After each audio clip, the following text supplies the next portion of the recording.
안녕하세요. 정동수의 민법 민사특별법 마스터북 56강입니다. 이번 시간은 임대차에서 부속물 매수 청구권이라고 하는 거 있죠. 저번 시간에 그 비용상환 청구권하고 부속물 매수 청구는 반드시 비교할 수 있어야 된다는 거, 비교 문제가 종종 나오기도 하니까 꼭 체크하고 계셔야 되는데요. 자, 내용을 한번 봐보시면 지금 교재는 135페이지에 있는 부분인데 굳이 뭐 교재 없어도 듣는 데는 지장이 없을 건데요.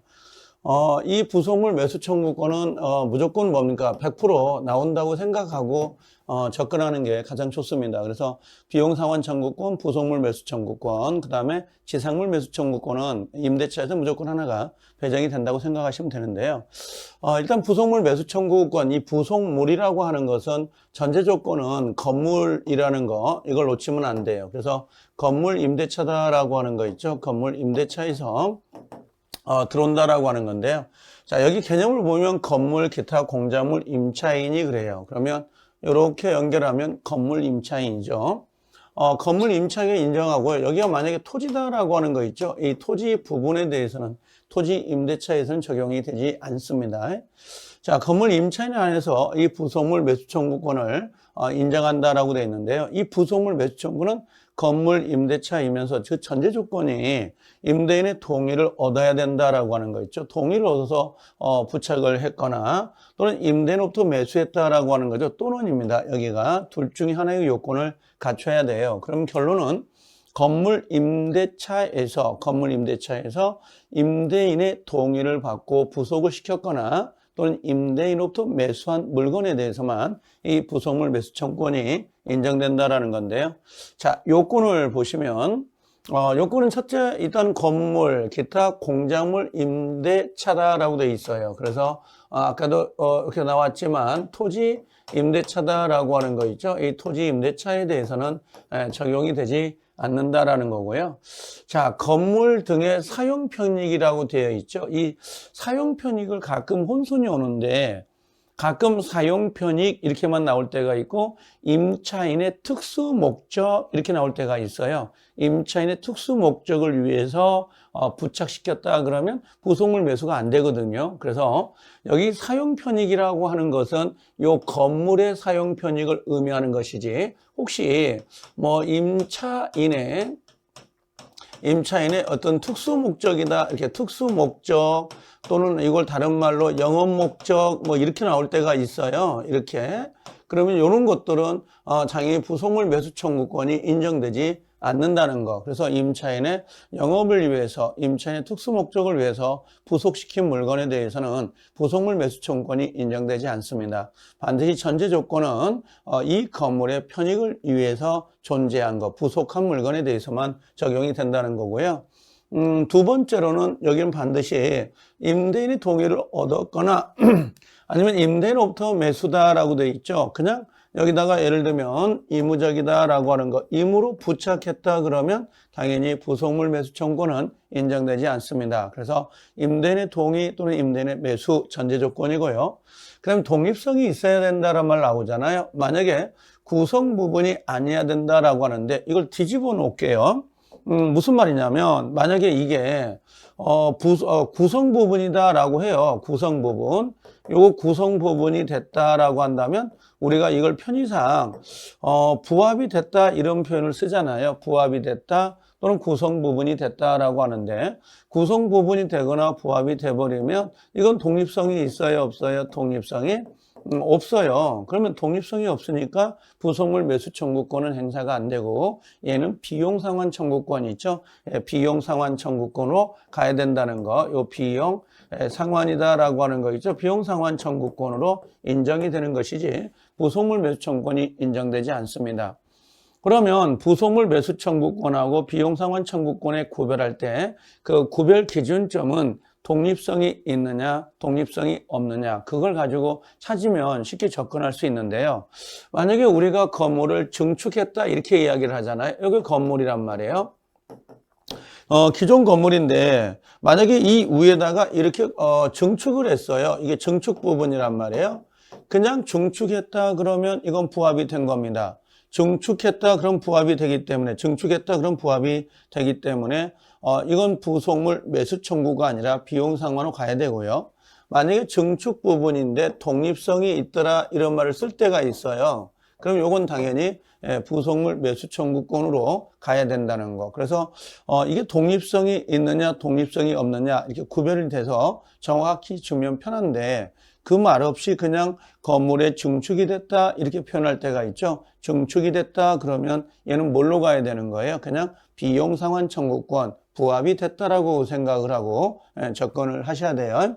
증축 부분 하고 나올 때 조심을 해야 되고, 자, 부속물 매수 청구권의 내용은 부속물은 임대차가 언제예요? 종료될 때라고 되어 있죠. 그래서 임대차가 종료가 될 때 청구를 하는 것이지, 임대차가 종료돼야 된다는 거고요. 하나 유념할 건 여긴 또 하나가 있네요. 뭐가 있냐면 여기 보니까 자, 만약에 임차인이 비용을 임차인이에요. 임차인이 채무를 불이행했다 이런 말 쓰잖아요. 채무를 불이행했다. 그럼 이 채무 불이행이 뭐냐 그랬더니 요건 차임이에요. 그래서 차임 이 길을 연체가 돼가지고 연체가 돼서 이게 소멸되는 경우가 있거든요. 종료가 될 때가 있는데 이때는 당연히 요건 비용 상환이다라고 하는 거 있죠. 필요비 유익비는 청구할 수 있다 하더라도 만약에 부속물은 됩니까? 이렇게 물어보면 요 부속물 매수 청구는 인정이 되지 않습니다. 그래서 차임이기를 연체하면 차임이기를 연체하면 비용 상환은 되더라도 부속물은 안 돼요. 자기 의무를 다하지 않으면서 자기 권리를 행사한다는 것은 있을 수가 없는 거니까. 그래서 채무 불이행이 있다. 차임이기가 연체됐다면 인정되지 않는다라고 하는 거고요. 그 다음에 얘는 형성권이에요. 이게 형성권이라는 게 무슨 말이냐면 우리가 매매라는 거 있죠. 매매는 기본적으로 뭐가 있어요? 매매는 기본적으로 청약과 승낙이라는 두 개의 의사 표시가 있어야 되잖아요. 근데 이 부속물 매수 청구도 매매는 매매거든요. 근데 이건 임차인의 일방적 의사에 따라서 이루어져 버린 매매란 말이에요. 그럼 임대인, 즉 매수자인 임대인의 의사가 필요 없어요. 그럼 임차인의 일방적인 의사, 사라는 의사 표시에 의해서 매매라는 계약이 성립이 돼버리기 때문에 형성권적 매매다라고 생각하면 돼요. 그래서 여긴 형성권, 즉 예를 들면 임대인이다라고 하는 거 있죠. 임대인의 동의가 여기는 필요 없다. 승낙이 필요 없이 계약이 이루어진다. 또 이건 강행 규정이에요. 강행 규정이라는 건 임대차 계약을 맺을 때 예를 들면 이 부속물 매수 청구권을 행사하지 말자 하고 약속이 됐다 하더라도 그 약속은 무효가 되는 겁니다. 다만 이건 결련성이 없어요. 그래서 예를 들면 부속물 매수, 그다음에 지상물 매수, 매매 대금 이런 것들은 결련성이 없어서 기본적으로 이렇게 부속물 매수 유치권 자체가 성립이 되질 않습니다. 자, 요게 지금 부속물 매수 청구인데요. 자, 그럼 여기에 부속물 매수하고 비용 상환을 비교하는 내용이 나오잖아요. 그래서 지금 문제 스타일은 이 스타일을 상당히 좋아합니다. 그래서 부속물 매수하고 지상물 매수를 구별하고 계셔야 되는데요. 자, 여기 보니까 부속물 매수, 지상물 매수 그러잖아요. 얘는 이제 형성권이에요. 그래서 아까 임차인의 일방적 의사에 의해서 성립이 되는 거고요. 성질은 뭐 청구권이다. 자, 여기 중요합니다.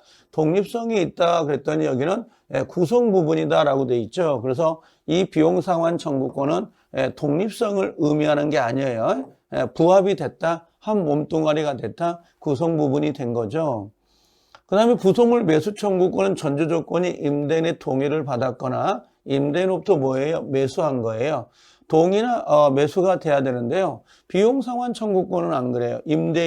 대려요. 임대인의 동의 필요하지 않고요. 대려 임대인의 의사에 우리가 반해서 비용을 들어갔다 하더라도 이건 청구할 수 있어요. 그래서 임대인이 예를 들면 임차인이 잔디를 깔아서 그 물건의 가치를 증가시키려고 하는데 임대인이 잔디 심지 마 그랬단 말이야. 그래도 임차인이 잔디를 심어가지고 그 물건의 가치가 1억인데 1억 1천 정도로 가격이 올랐다면 당연히 유익비로서의 가치가 있기 때문에 그걸 청구할 수가 있어요. 이 비용 상환은.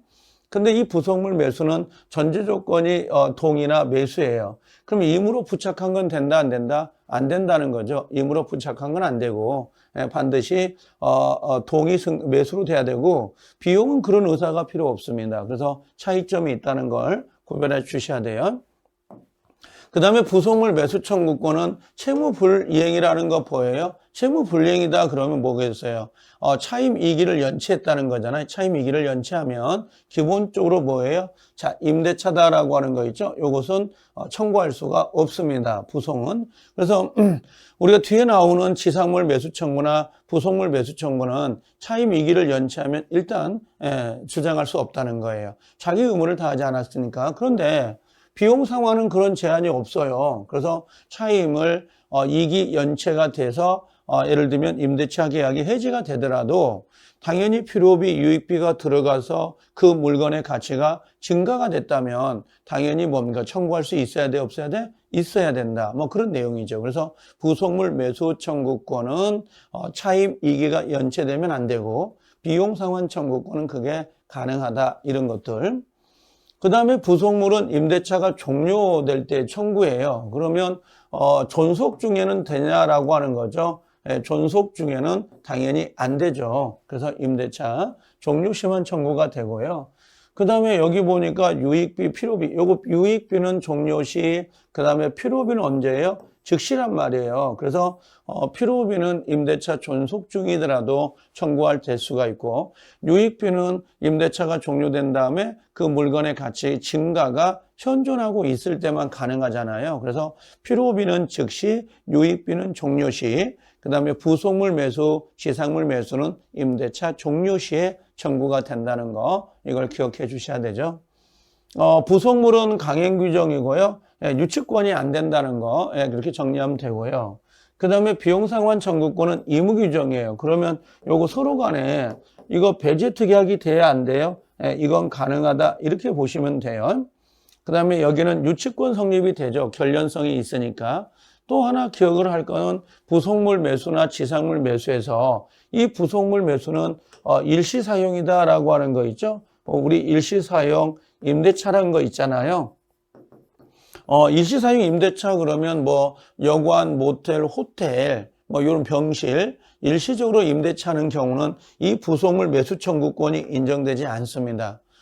보통 이 일시사용 임대차가 문제가 나오면 이런 거 있잖아요. 안전배려 의무가 있느냐 없느냐. 원래 일시사용 임대차는 안전배려 의무가 있잖아요. 근데 통상 임대차는 안전배려 의무가 없는 것이고 또 일시사용 임대차 같은 경우는 차임 증감이라는 게 없어요. 2박 3일 뭐 하룻밤 숙박을 하는데 그 사이에 뭐 집가가 올랐다 해서 뭐 차임을 좀 증액해달라. 그런 건 없잖아요.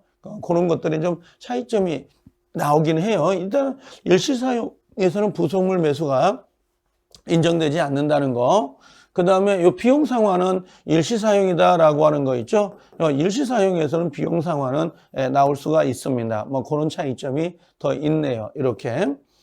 일시사용은 안전배려가 있냐 없냐 그 부분이 가장 중요하니까 그 부분을 잘 체크하고 계셔야 됩니다. 자, 그래서 여기 하나가 정리가 되는데요. 부속물 매수하고 비용 상환 청구권을 비교하는 문제가 자주 나오니까 그걸 좀 염려를 하시고 가셔야 되는데요.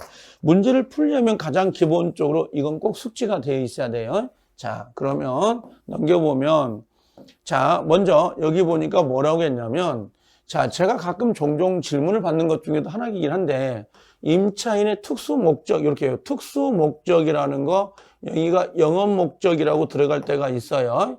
영업 목적 그러면 요건 적용이 안 돼요. 알겠죠? 요 부속물이 적용되지 않는다. 건물의 편의를 위해서 적용돼야 되지. 특수 목적, 영업 목적 이런 단어가 나오면 부속물 매수나 뭐 지상물 매수 이런 건 적용이 되지 않는다. 이렇게 생각하시면 돼요. 자, 부속물 매수 청구권은 강행 규정이기 때문에 당사자 약정으로 배제할 수가 없다라고 돼 있어요. 당사자 약정으로 배제할 수가 없다는 거. 그 다음에 이 부속물 매수도 당연히 뭐가 되는 거야? 유치권이 되냐고 물어보는 거잖아요. 이건 결련성이 없어요. 그래서 유치권 자체가 성립은 되지 않고요. 단지 부속물 매수 청구권도 일종의 매매잖아요. 매매니까 동시이행 항변권은 나올 수 있다는 거. 그래서 얘는 동시가 나올 수는 있습니다. 이렇게 정리가 되면 되네요. 자, 그래서 이번 시간에는 우리가 부속물 매수 청구권하고 비용 상환 청구권을 두 개를 비교한 거니까 반드시 숙지하고 계셔야 돼요. 꼭 시험에 나오는 부분입니다. 자, 이번 시간은 여기까지 해서 정리가 됐습니다. 수고하셨습니다.